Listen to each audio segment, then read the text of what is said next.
In this problem, we are asked to find the antiderivative of the function, -1 times cosecant square of x times cotangent of x to the power 5.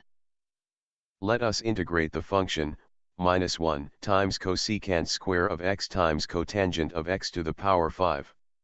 It comes that, the function we have to integrate is a product of multiple functions. In fact, it is essential to check if among these functions we have a function and its derivative. If this is the case, we can use the substitution method. We know that, the derivative of cotangent of x is, -1 times cosecant square of x.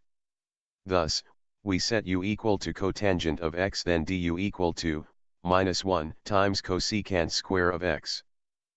The integral of, -1 times cosecant square of x times cotangent of x to the power 5, can be expressed as the integral of cotangent of x to the power 5 times, -1 times cosecant square of x dx.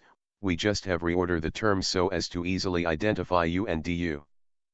In sum, using the fact that u is cotangent of x and du is, -1 times cosecant square of x dx, we can express this integral as the integral of u to the power 5, du.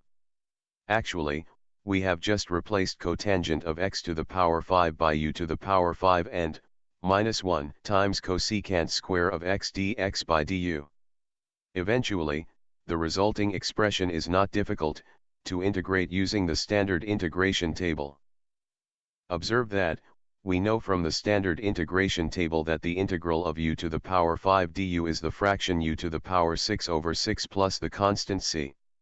Therefore, when we replace u by cotangent of x in the previous equation, we obtain the value of the final expression of the antiderivative, which is the fraction cotangent of x to the power 6 over 6 plus the constant c. Thank you for viewing this video. Please subscribe to our channel. We have an extensive collection of calculus-related videos covering limits, derivatives, integration, and many other calculus topics.